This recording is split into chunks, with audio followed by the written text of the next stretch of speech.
Ya Tuhan, aku mohon ampun atas dosa-dosaku,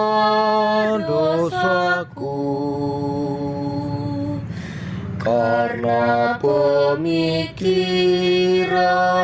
dan perkataan, perbuatan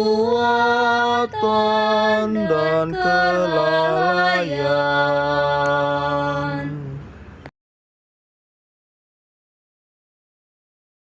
Bapak, Ibu, dan saudara-saudariku yang terkasih dalam Kristus, salpe damai Tuhan beserta kita. Hari ini kita bertemu dalam renungan harian Katolik, hari Jumat 18 Oktober 2024. Renungan bagi kita hari ini diambil dari Injil Lukas bab 10 ayat 1 sampai 9. Saudara-saudari yang terkasih, Yesus mengutus 70 murid. Dan Yesus berkata, tuaian banyak namun pekerja sangat sedikit. Yesus berpesan, sesungguhnya aku mengutus engkau seperti anak domba ke tengah-tengah serigala. Saudara-saudari yang terkasih, Yesus mengutus 70 murid tanpa bekal. Bahkan Yesus menekankan mengutus murid itu laksana anak domba ke tengah serigala. Kita tahu domba adalah hewan herbivora yang lemah, apalagi anak domba.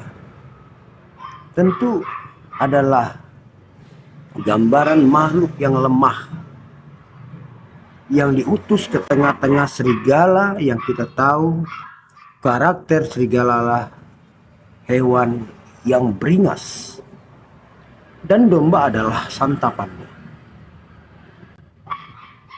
Bagaimana kita menanggapi sabda Tuhan ini?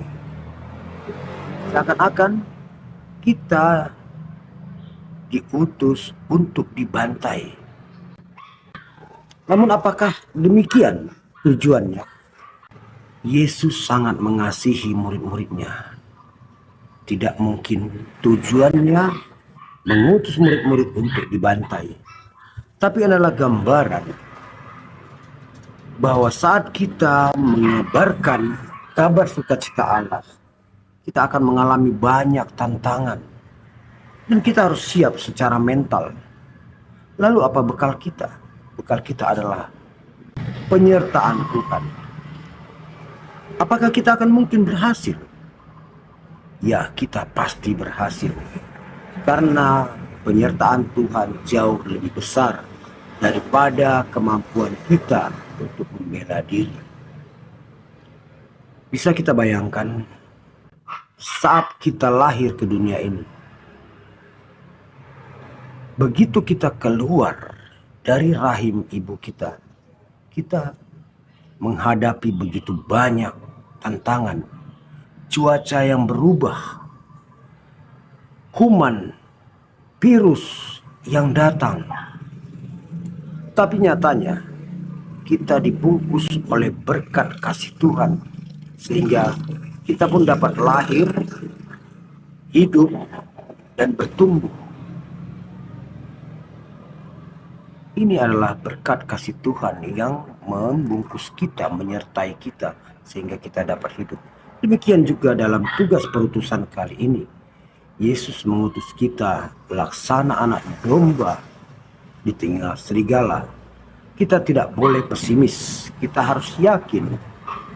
Bukan mengandalkan kemampuan kita, tapi kita harus tetap mengandalkan penyertaan Roh Kudus, sehingga kita akan mampu menghadapi bengisnya kehidupan, bengisnya kekejaman dunia yang akan menghalangi kita menyampaikan sabda Tuhan. Mengapa Yesus memesankan agar kita tidak membawa bekal? Tujuannya adalah agar kita fokus pada tujuan pewartaan ini. Kita tidak terombang ambing tidak terikat oleh kebutuhan-kebutuhan duniawi. Sebab dengan kita fokus dalam tugas perutusan, Tuhan sendirilah yang akan menyediakan kebutuhan-kebutuhan kita. Bukan hanya sandang pangan, namun kebutuhan keselamatan juga akan diberikan Yesus. Nah, saudara-saudara yang terkasih, hari ini gereja kita merayakan pesta Santo Lukas. Beliau adalah orang yang berani berbalik dari kehidupannya dengan yakinan iman akan Yesus. Ia mengikuti jejak Santo Paulus yang menjadi gurunya dan teladannya, mengikuti Yesus dan menjadi pewarta Injil Tuhan. Dialah anak domba yang diutus ke tengah-tengah serigala, hingga ia dalam kehidupan duniawinya pun mengalami kematian yang mengerikan dan dia menjadi martir.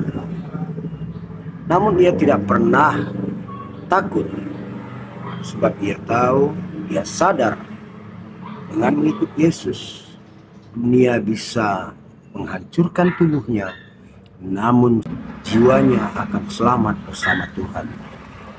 Nah, saudara-saudari yang terkasih, hari ini kita dipanggil Yesus. Kita diutus untuk mewartakan Injilnya. Dan kita diharapkan untuk tidak cengeng, tetapi kita harus menjadi jiwa satria mewartakan sabda Allah. Sebab kita adalah anak domba yang diutus ke tengah-tengah serigala. Percayalah, penyertaan Tuhan akan selalu beserta kita bila kita mau berusaha dan bekerja, bila kita mau mewartakan sabda Allah seturut kehendak. Amin. Tuhan memberkati.